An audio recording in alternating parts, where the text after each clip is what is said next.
ಎಲ್ಲರಿಗೂ ನಮಸ್ಕಾರ. ನಿಮ್ಮೆಲ್ಲರಿಗೂ ನಮ್ಮ ಚಾನಲ್ಗೆ ಆತ್ಮೀಯ ಸ್ವಾಗತ. ನೀವು ಇದೇ ಮೊದಲು ನಮ್ಮ ವಿಡಿಯೋ ನೋಡ್ತಾ ಇದ್ರೆ ಚಾನೆಲ್ ಎಲ್ಲ ಸಬ್ಸ್ಕ್ರೈಬ್ ಮಾಡ್ಕೊಳ್ಳಿ ಹಾಗೂ ವಿಡಿಯೋ ಇಷ್ಟ ಆದ್ರೆ ಲೈಕ್ ಮತ್ತು ಶೇರ್ ಮಾಡೋದನ್ನ ಮರಿಬೇಡಿ. ಸಂಚಿಕೆ ಶುರುವಿನಲ್ಲಿ ಕಾವೇರಿಗೆ ಅನ್ನೊಂದ್ ನಂಬರ್ ಇಂದ ಒಂದು ಮೆಸೇಜ್ ಬಂದಿರುತ್ತೆ. ನಿನ್ ಸತ್ಯ ನನ್ಗೆಲ್ಲನೂ ಗೊತ್ತಿದೆ, ನಿನ್ನ ನಾನು ಸುಮ್ನೆ ಬಿಡೋದಿಲ್ಲ ಅಂತ ಆ ಮೆಸೇಜ್ ಅಲ್ಲಿ ಬರ್ಕೊಂಡಿರುತ್ತೆ. ಅದನ್ನ ನೋಡಿ ಕಾವೇರಿಗೆ ತುಂಬಾನೇ ಆತಂಕ ಆಗಿರುತ್ತೆ. ಯಾರಿರಬಹುದಿದು?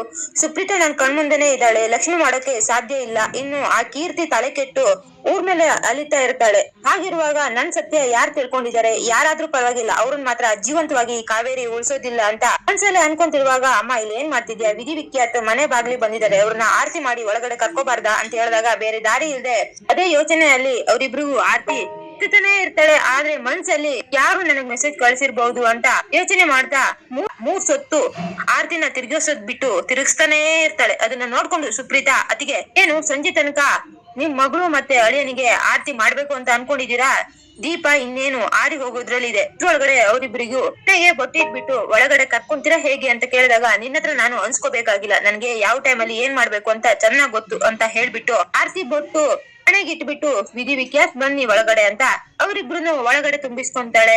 ನಂತರ ಗಂಗಾ ಈ ನೀರ್ನ ಹೊರಗಡೆ ಚೆಲ್ಲಿ ಬಾ ಅಂತ ಹೇಳಿದಾಗ, ಇದಕ್ ಮಾತ್ರ ನಾನ್ ಬೇಕು ಅಂತ ಗಂಗಾ ಆ ಬಟ್ಲನ್ನ ತಗೊಂಡೋಗಿ ಹೊರಗಡೆ ನೀರ್ ಚೆಲ್ಲಿ ಬರ್ತಾಳೆ. ನಂತರ ಕಾವೇರಿ ಸೀದಾ ರೂಮ್ ಒಳಗೆ ಹೋಗಿ ಡೋರ್ನ ಕ್ಲೋಸ್ ಮಾಡ್ಕೊಂತಾರೆ. ಅದನ್ನ ನೋಡ್ಕೊಂಡು ವಿಖ್ಯಾತಿಗೆ ತುಂಬಾನೇ ಬೇಜಾರಾಗತ್ತೆ. ಆದ ಈ ಮುಖ ನೋಡಿದಾಗ ನಮ್ಮಮ್ಮ ಸ್ವಲ್ಪ ಹಾಗೇನೆ, ಯಾವಾಗ ನೋಡಿದ್ರು ಅವಳು ಪಾಡಿಗೆ ಅವಳು ಇರ್ತಾಳೆ, ನೀನ್ ಬಾ ಅಂತ ಹೇಳ್ಬಿಟ್ಟು ವಿಖ್ಯಾತ್ ಕೈ ಹಿಡ್ಕೊಂಡು ಹೋಗಿ ಸೋಫಾ ಮೇಲೆ ಇಬ್ರು ಕೂರ್ತಾರೆ. ಇನ್ನೊಂದ್ ಕಡೆ ಕಾವೇರಿ ನಡವಳಿಕೆ ನೋಡಿ ಸುಪ್ರೀತನಿಗೆ ಅನುಮಾನ ಬರ್ತಾ ಇರುತ್ತೆ. ಆದ್ರೆ ವೈಷ್ಣವ್ ನನಗೂ ಇದಕ್ಕೂ ಸಂಬಂಧ ಇಲ್ಲ ಅನ್ನೋ ರೀತಿಯಲ್ಲಿ ಸೈಲೆಂಟ್ ಆಗಿ ಕೂತಿರ್ತಾನೆ. ಈ ಕಡೆ ರೂಮಿಗೆ ಬರ್ತಿದ್ದಂತೆ ಕಾವೇರಿ ಪದೇ ಪದೇ ಆ ನಂಬರ್ಗೆ ಫೋನ್ ಮಾಡಿದ್ರೆ ನಂಬರ್ ನಾಟ್ ರೀಚಬಲ್ ಅಂತ ಬಂದಿರುತ್ತೆ. ಅದರಿಂದ ಮತ್ತೆ ಗಾಬರಿ ಬಿದ್ದು ನನ್ನನ್ನು ಯಾರಾದ್ರೂ ಬಕ್ರ ಮಾಡ್ತಿರ್ಬಹುದಾ ಅಥವಾ ನನ್ ಬಾಯಿಂದನೇ ಸತ್ಯ ಹೊರಗಡೆ ತರೋದಕ್ಕೆ ಯಾರಾದ್ರೂ ಪ್ರಯತ್ನ ಪಡ್ತಿರ್ಬಹುದಾ? ಯಾರೇ ಆಗಿರ್ಬೋದು, ಆದ್ರೆ ಅವ್ರನ್ನ ನಾನು ಉಳಿಸೋದಿಲ್ಲ. ಈ ಕಾವೇರಿ ತಂಟೆ ಬಂದ್ರೆ ಏನಾಗುತ್ತೆ ಅಂತ ತೋರಿಸ್ತೀನಿ ಅಂತ ಮನ್ಸಲ್ಲಿ ಅನ್ಕೊಂತಿರುವಾಗ ಮತ್ತೆ ಮೆಸೇಜ್ ಬರುತ್ತೆ. ಬೆಟ್ಟದ ಮೇಲಿರೋ ಮಂಟಪಕ್ಕೆ ಬರ್ಬೇಕು ಅಂತ ಆ ಮೆಸೇಜ್ ಅಲ್ಲಿ ಇರುತ್ತೆ. ಇಲ್ಲ ಅಂದ್ರೆ ವೈಷ್ಣವ್ ಮುಂದೆ ನಿನ್ ಬಂಡವಾಳ ತೆರೆದಿರ್ತೀನಿ ಅನ್ನೋ ಮೆಸೇಜ್ ನೋಡ್ಕೊಂಡು ಕಾವೇರಿಗೆ ಮತ್ತೆ ಆತಂಕ ಆಗುತ್ತೆ.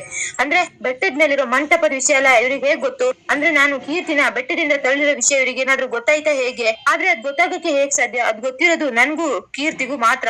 ಕೀರ್ತಿ ಹೇಳೋ ಪರಿಸ್ಥಿತಿಯಲ್ಲಿ ಇಲ್ಲ, ಇದ್ದಿದ್ ಒಂದ್ ಕ್ಯಾಮರಾನು ಹಾಳಾಗೋಯ್ತು. ಹಾಗಿರುವಾಗ ಈ ಸತ್ಯ ಹೇಗೆ ಅವ್ರಿಗೆ ಗೊತ್ತು ಅಂತ ಕಾವೇರಿ ಯೋಚನೆ ಮಾಡಿ, ಅವ್ರು ಹೇಗೂ ಕರ್ದಿದಾರಲ್ವಾ, ಈ ಕಾವೇರಿ ಏನು ಅಂತ ಅಲ್ಲೇ ತೋರಿಸ್ತೀನಿ ಅಂತ ಹೇಳ್ಬಿಟ್ಟು ಕಬೋರ್ಡ್ ಓಪನ್ ಮಾಡಿ ಅದ್ರೊಳಗಡೆ ಗನ್ ಇರುತ್ತೆ. ಅದನ್ನ ನೋಡಿ, ಇವತ್ತು ನೀನ್ ಒಬ್ರಿಗೆ ಮುಕ್ತಿ ಕೊಡ್ಬೇಕು, ಅದಕ್ಕೆ ನಿನ್ನ ನನ್ ಜೊತೆಗೆ ಕರ್ಕೊಂಡು ಹೋಗ್ತಾ ಇದ್ದೀನಿ ಅಂತ ಹೇಳ್ಬಿಟ್ಟು ಆ ಗನ್ನ ತನ್ನ ಬ್ಯಾಗ್ ಅಲ್ಲಿ ಇಟ್ಕೊಂಡು ಕಾವೇರಿ ಮನೆಯಿಂದ ಹೊರಗಡೆ ಬರ್ತಾಳೆ. ಅವ್ಳು ಬರ್ತಿದ್ದಂತೆ ಕೃಷ್ಣ ಎದ್ಬಿಟ್ಟು, ಕಾವೇರಿ ಎಲ್ಲಿಗೆ ಹೋಗ್ತಿದ್ಯಾ ಬ್ಯಾಗ್ ತಗೊಂಡು ಈ ಸಮಯದಲ್ಲಿ ಅಂತ ಕೇಳ್ತಾರೆ. ಅದು ಕೃಷ್ಣ, ಒಂದು ಎಮರ್ಜೆನ್ಸಿ ವರ್ಕ್ ಇದೆ, ನಾನು ಮುಗಿಸ್ಕೊಂಡು ಹಾಫ್ ಅನ್ ಅವರ್ ಅಲ್ಲಿ ಬರ್ತೀನಿ ಅಂತ ಹೇಳ್ಬಿಟ್ಟು ಯಾರು ಉತ್ತರಕ್ಕೂ ಕಾಯ್ದೆ ಅಲ್ಲಿಂದ ಹೊರಟೋಗ್ತಾರೆ. ಆಗ ವೈಷ್ಣವ್ ಅಮ್ಮ ಹೋದ್ಮೇಲೆ ಅಮ್ಮನ್ ಕಡೆ ನೋಡ್ತಾ ಅಲ್ಲಿಂದ ಎದ್ನಿತು ಅವನು ಹೊರಗಡೆ ಹೋಗಕ್ಕೆ ಪ್ರಯತ್ನ ಪಟ್ಟಾಗ, ವೈಷ್ಣವ್ ಈಗ ನೀನ್ ಎಲ್ಲಿ ಹೋಗ್ತಿದ್ಯಾ? ಆಗ್ಲೇ ನಿಮ್ಮ ಅಮ್ಮ ಹೋದ್ರು, ಈಗ ನೀನ್ ಹೋಗ್ತಾ ಇದೀಯಾ? ಈ ಮನೆಯಲ್ಲಿ ಎಲ್ರಿಗೂ ಏನಾಗಿದೆ? ಯುಗಾದಿ ಹಬ್ಬ ಅಂತ ನೆನ್ಪಿದ್ಯಾ ಹೇಗೆ ಅಂತ ಪ್ರೀತ ಕೇಳಿದಾಗ, ಮತ್ತೆ ಎಲ್ಲರೂ ನೆನ್ಪಿದೆ, ಯುಗಾದಿ ಹಬ್ಬ ಹೊಸ ವರ್ಷ ತರೋದಲ್ವಾ, ನೀವೇನು ಯೋಚನೆ ಮಾಡ್ಬೇಡಿ, ಇನ್ಮೇಲಿಂದ ನಮ್ಗೆಲ್ರಿಗೂ ಹೊಸ ವರ್ಷನೇ ಅಂತ ಹೇಳ್ಬಿಟ್ಟು ಅಲ್ಲಿಂದ ವೈಷ್ಣವ್ ಹೊರಟೋಗ್ತಾನೆ. ಈ ಕಡೆ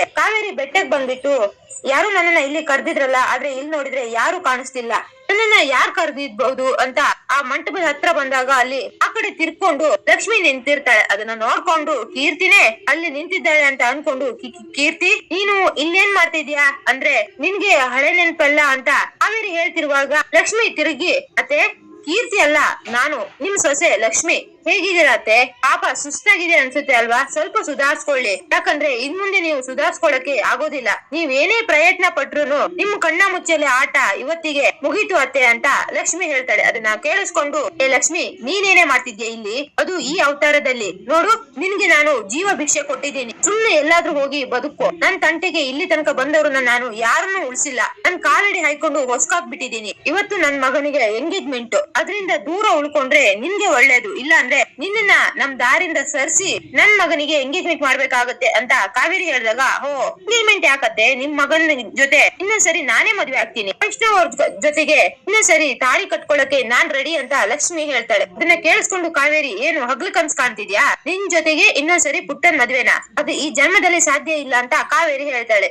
ಹೌದಾ, ಹಾಗಾದ್ರೆ ವಯಸ್ ಮದ್ವೆ ನನ್ ಜೊತೆ ಮಾಡಿಸ್ತೀರಾ ಕಾವೇರಿ ಆಂಟಿ ಅಂತ ಕಾವೇರಿ ಹಿಂದ್ಗಡೆಯಿಂದ ಇನ್ನೊಂದು ವಾಯ್ಸ್ ಬರುತ್ತೆ. ಆಗ ಕಾವೇರಿ ಗಾಬರಿಯಿಂದ ತಿರುಗಿ ನೋಡಿದಾಗ ಅಲ್ಲಿ ಕೀರ್ತಿ ಬಂದು ನಿಂತಿರ್ತಾಳೆ. ಕೀರ್ತಿನ ನೋಡ್ಕೊಂಡು ಮತ್ತೆ ಕಾವೇರಿಗೆ ತುಂಬಾನೇ ಶಾಕ್ ಆಗುತ್ತೆ. ಕೀರ್ತಿ ನೀನು ಇಲ್ಲಿ ಏನು ಇಬ್ರು ಸೇರ್ಕೊಂಡು ತಮಾಷೆ ಮಾಡ್ತಿದ್ದೀರಾ? ಅವಳು ಏನೋ ನಿನ್ಗೆ ಹೇಳ್ಕೊಟ್ಟಿದ್ದಾಳೆ, ನೀನು ಮತ್ತೆ ಡ್ರಾಮಾ ಗೀಮಾ ಅನ್ಕೊಂಡು ಇಲ್ಲಿ ಬಂದು ಓವರ್ ಆಕ್ಟಿಂಗ್ ಮಾಡ್ತಿದ್ಯಾ ಅಂತ ಕಾವೇರಿ ಕೇಳಿದಾಗ ಅದೆಲ್ಲ ಕಾಲ ಮೀರಿ ಎಷ್ಟೋ ಹೊತ್ತಾಗೋಯ್ತ ಕಾವೇರಿ ಆಂಟಿ. ಈಗ ನಿಮ್ ಮುಂದೆ ನಿಂತಿರೋಳು ಹಳೆ ಕೀರ್ತಿ, ಸಾರಿ ಹಳೆ ಕೀರ್ತಿ ಅಲ್ಲ, ನಿಮ್ ಕೈಯಿಂದ ದ್ರೋಹಕ್ಕೆ ಒಳಪಟ್ಟಿರೋ ಕೀರ್ತಿ. ನನ್ನನ್ನ ಬೆಟ್ಟದಿಂದ ತಳ್ಳಿ ಸಾಯಿಸಕ್ಕೆ ಪ್ರಯತ್ನ ಪಟ್ರಲ್ವಾ, ಅದೇ ಕೀರ್ತಿ ಅಂತ ಕೀರ್ತಿ ಹೇಳ್ತಾಳೆ. ಅದನ್ನ ಕೇಳಿಸ್ಕೊಂಡು ಅಂದ್ರೆ ನಿನ್ಗೆ ಹಳೆ ನೆನಪು ಅಂತ ಕಾವೇರಿ ಹೇಳಿದಾಗ, ಹೌದು, ನೀವು ಮಾಡಿರೋ ದ್ರೋಹ ಮೋಸ ಪ್ರತಿ ಒಂದು ನನಗೆ ನೆನಪು ಬಂದಿದೆ. ಹಾಗೆ ನಿಮ್ ಫೋನಿಗೆ ಮೆಸೇಜ್ ಕಳಿಸಿದ್ದು ಬೇರೆ ಯಾರು ಅಲ್ಲ, ಈ ಕೀರ್ತಿನೇ. ಇವತ್ತು ನಿಮ್ ಆಟಕ್ಕೆ ದಿ ಎಂಡ್ ಬರಿಬೇಕು ಅಂತಾನೆ ನಾವಿಬ್ರು ಇಲ್ಲಿಗೆ ಬಂದಿರೋದು. ನಮ್ಮಿಬ್ರು ಜೀವನದಲ್ಲಿ ಆಟ ಆಡಿದ್ದು ಸಾಕು ಕಾವೇರಿ ಕಶ್ಯಪ್. ಇವತ್ತು ನಿಮ್ಮ ಎಲ್ಲ ಆಟಕ್ಕೂ ಸೇರ್ಸಿ ಒಂದೇ ಸರಿಗೆ ಪುಲಿ ಸ್ಟಾಪ್ ಇಡ್ತೀವಿ ಅಂತ ಲಕ್ಷ್ಮಿ ಮತ್ತೆ ಕೀರ್ತಿ ಒಟ್ಟಿಗೆ ಹೇಳಿದಾಗ ಅದನ್ನ ಕೇಳಿಸ್ಕೊಂಡು, ಅದಕ್ಕಿಂತ ಮುಂಚೆ ನಿಮ್ಮಿಬ್ರು ಸಾವಿಗೂ ಮುಹೂರ್ತ ನಾನ್ ಇಡ್ತೀನಿ, ನಿಮ್ಮಿಬ್ರು ಇವತ್ತು ಒಟ್ಟಿಗೆ ಮುಗಿಸ್ಬಿಡ್ತೀನಿ ಅಂತ ಗನ್ ತೆಗ್ದು ಅವ್ರಿಬ್ರು ಹಣೆಗೆ ಇಡ್ತಾಳೆ. ಇನ್ನೊಂದ್ ಕಡೆ ವೈಷ್ಣವ್ ಒಂದೊಂದ್ ಹೆಜ್ಜೆ ಇಟ್ಕೊಂಡು ಬೆಟ್ಟಕ್ಕೆ ಬರ್ತಾನೆ. ಹಾಗೆ ಕಾವೇರಿ ಅವತಾರ ನೋಡಿ ಶಾಕ್ ಇಂದ ಅಮ್ಮ ಅಂತ ಕಡೆಯಿಂದ ಕೂಗ್ತಾನೆ. ಆಗ ಕಾವೇರಿ ತುಂಬಾನೇ ಗಾಬರಿ ಆಗ್ಬಿಟ್ಟು, ಪುಟ್ಟನ ವಯಸ್ಸಲ್ವಾ, ಪುಟ್ಟ ಇಲ್ಲಿಗೆ ಯಾಕೆ ಬಂದ, ಅವನು ನಾನ್ ಮಾತಾಡಿದ್ನೆಲ್ಲ ಕೇಳಿಸ್ಕೊಂಡ ಹೇಗೆ ಅಂತ ಫೇಸ್ ಕಟ್ಟನ್ನ ಚೇಂಜ್ ಮಾಡ್ಕೊಂಡು ನಿಧಾನಕ್ಕೆ ಹಿಂದಿ ತಿರುಗಿ, ಪುಟ್ಟ ನೀನು ಅಂತ ಹೇಳಿದಾಗ, ಅಮ್ಮ ಏನಮ್ಮ ಇದೆ ಅಲ್ಲ ಅಂತ ವೈಷ್ಣವ್ ಕೇಳ್ತಾನೆ. ಆಗ ಕಾವೇರಿ, ಪುಟ್ಟ ಏನು ನೋಡಿಲ್ಲ ಅಂತ ಆಯ್ತು ಅಂತ ಹೇಳ್ಬಿಟ್ಟು, ಪುಟ್ಟ ನೋಡು, ಇವ್ರಿಬ್ರು ಸೇರಿ ನನ್ನನ್ನ ಸಾಯಿಸಕ್ ಪ್ರಯತ್ನ ಪಡ್ತಿದ್ದಾರೆ, ನೀನೆ ನನ್ನನ್ನ ಇವ್ರಿಬ್ರಿಂದ ಕಾಪಾಡು ಪುಟ್ಟ, ಇವ್ರಿಬ್ರಿಗೆ ನನ್ನಿಂದ ಅನ್ಯಾಯ ಆಗಿದೆಯಂತೆ, ನಿನ್ನಿಂದ ನಾನು ಇವ್ರಿಬ್ರಿಂದ ಕಿತ್ಕೊಂಡ್ ಬಿಟ್ಟೆ ಅಂತೆ. ಆ ಲಕ್ಷ್ಮಿ ಕೀರ್ತಿ ತಲೆಗೆ ಏನೇನು ತುಂಬು ಬಿಟ್ಟು ನನ್ನನ್ನ ಇಲ್ಲಿ ಕರೆಸ್ಕೊಂಡು ನನ್ನನ್ನ ಸಾಯಿಸಕ್ ಪ್ರಯತ್ನ ಪಡ್ತಿದ್ದಾರೆ. ಇಬ್ರು ಸೇರಿ ನನ್ನನ್ನ ಇವತ್ತು ಕೊಲೆ ಮಾಡ್ಬಿಡ್ತಾರೆ ಪುಟ್ಟ, ಅದಕ್ಕೆ ನಾನು ಗನ್ನನ್ನ ಅವ್ರ ಕಡೆಗೆ ಹಿಡಿದಿದ್ದೀನಿ, ನನ್ಗೇನು ಆಗ್ಬಾರ್ದು ಅಂತ.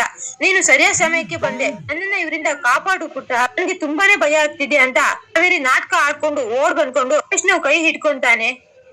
ಈ ಕಡೆ ಕೀರ್ತಿ ಮತ್ತೆ ಲಕ್ಷ್ಮಿ ಅದನ್ನ ನೋಡ್ಕೊಂಡು ತುಂಬಾನೇ ಶಾಕ್ ಆಗತ್ತೆ. ಹಾಗೆ ನಂಬೇಡ್ರಿ ಇವ್ರನ್ನ, ಇವ್ರು ನಿಮ್ ಹತ್ರ ಸುಳ್ಳು ಹೇಳ್ತಿದ್ದಾರೆ, ಇವ್ರು ಬರೋಕ್ಕಿಂತ ಮುಂಚೆನೆ ಇವ್ರು ನಡ್ಕೊಂತಿರೋ ರೀತಿನೇ ಬೇರೆ ಇತ್ತು, ನಿಮ್ ಮುಂದೆ ನಡ್ಕೊಂತಿರೋ ರೀತಿನೇ ಬೇರೆ ಇದೆ, ನಿಮ್ಮನ್ನ ಯಾಮಾಸ್ತಿದ್ದಾರೆ ರೀ ಇವ್ರು. ಈಗ ಬೇಕಾದ್ರೆ ನಿಮ್ಗೆ ಸಾಕ್ಷಿ ಸಮೇತ ನಾನು ಅದನ್ನ ಪ್ರೂವ್ ಮಾಡ್ತೀನಿ, ಯಾಕಂದ್ರೆ ಕೀರ್ತಿಗೆ ಹಳೆ ನೆನಪೆಲ್ಲನೂ ವಾಪಸ್ ಬಂದಿದೆ. ನಾನ್ ನಿಮ್ಗೆ ಮುಂಚೆ ಎಷ್ಟೋ ಸರಿ ಹೇಳಿದೆ, ಕೀರ್ತಿನ ಬೆಟ್ಟದಿಂದ ತಳ್ಳಿಕ್ಕೆ ಪ್ರಯತ್ನ ಪಟ್ಟಿರೋದು ಅತ್ತೇನೆ ಅಂತ, ಆದ್ರೆ ನೀವು ನನ್ ಮಾತನ್ನ ನಂಬಿದ್ರ? ಇವಾಗ ಕೀರ್ತಿಗೆ ಹಳೆ ನೆನಪು ವಾಪಸ್ ಬಂದಿದೆ, ಅವಳೇ ಅವಳ ಬಾಯಾರೆ ಸತ್ಯ ಹೇಳ್ತಾರೆ, ಕೇಳಿಸ್ಕೊಳ್ಳಿ ಅಂತ ಲಕ್ಷ್ಮಿ ಹೇಳಿದಾಗ, ಇಲ್ಲ ಪುಟ್ಟ, ಈ ಲಕ್ಷ್ಮಿ ಕೀರ್ತಿ ತಲೆಗೆ ಏನೇನು ತುಂಬು ಬಿಟ್ಟು ಹೊಸ ಡ್ರಾಮಾನ ಕ್ರಿಯೇಟ್ ಮಾಡ್ತಾ ಇದ್ದಾರೆ, ಅದನ್ನ ನೀನ್ ಕೇಳಿಸ್ಕೋಬೇಡ, ನಾವ್ ಇಲ್ಲಿಂದ ಹೋಗೋಣ ಬಾ ಪುಟ್ಟ, ಇವತ್ತು ನಿನ್ ಎಂಗೇಜ್ಮೆಂಟ್, ಇವ್ರಿಬ್ರಿಂದ ನಿನ್ ಜೀವನ ಹಾಳಾಗಿದ್ದು ಸಾಕು, ಇನ್ನು ನಿನ್ ಜೀವನ ಹಾಳಾಗೋದ್ ಬೇಡ, ಬಾ ಪುಟ್ಟ ಅಂತ ಕಾವೇರಿ ವೈಷ್ಣವ್ ಕೈ ಹಿಡ್ಕೊಂಡು ಅಲ್ಲಿಂದ ಕರ್ಕೊಂಡು ಹೋಗಕ್ ನೋಡಿದಾಗ ವೈಷ್ಣವ್ ಒಂದ್ ಹೆಜ್ಜೆನೂ ಅಲ್ಲ ಆಡ್ತಾ ಇರ್ಲಿಲ್ಲ. ಅದನ್ನ ನೋಡಿ ಕಾವೇರಿಗೆ ತುಂಬಾನೇ ಶಾಕ್ ಆಗುತ್ತೆ. ಪುಟ್ಟ ಅಂತ ಹೇಳಿದಾಗ ಕೈ ಬಿಡು ಅಂತ ವೈಷ್ಣವ್ ಹೇಳ್ತಾನೆ. ಅದನ್ನ ಕೇಳಿಸ್ಕೊಂಡು ಪುಟ್ಟ ಅಂತ ಇನ್ನೂ ಸರಿ ಕಾವೇರಿ ಕರೆದಾಗ ಕೈ ಬಿಡು ಅಂತ ಹೇಳ್ದೆ ಅಂತ ವೈಷ್ಣವ್ ಜೋರಾಗಿ ಕಿರಿಸಿದಾಗ ಗಾಬರಿಯಿಂದ ಕಾವೇರಿ ವೈಷ್ಣವ್ ಕೈ ಬಿಟ್ಟು ಒಂದ್ ಹೆಜ್ಜೆ ಹಿಂದೆ ಹೋಗಿ ನಿಲ್ತಾಳೆ. ಅಲ್ಲಿಗೆ ಈ ಸಂಚಿಕೆ ಮುಕ್ತಾಯವಾಗುತ್ತೆ. ಫ್ರೆಂಡ್ಸ್, ಈ ವಿಡಿಯೋ ನಿಮ್ಗೆ ಇಷ್ಟ ಆದಲ್ಲಿ ಪ್ಲೀಸ್ ಒಂದು ಲೈಕ್ ಮಾಡಿ. ಸಿಗ್ತೀನಿ ನೆಕ್ಸ್ಟ್ ವಿಡಿಯೋದಲ್ಲಿ. ಅಲ್ಲಿ ತನಕ take care, bye bye friends.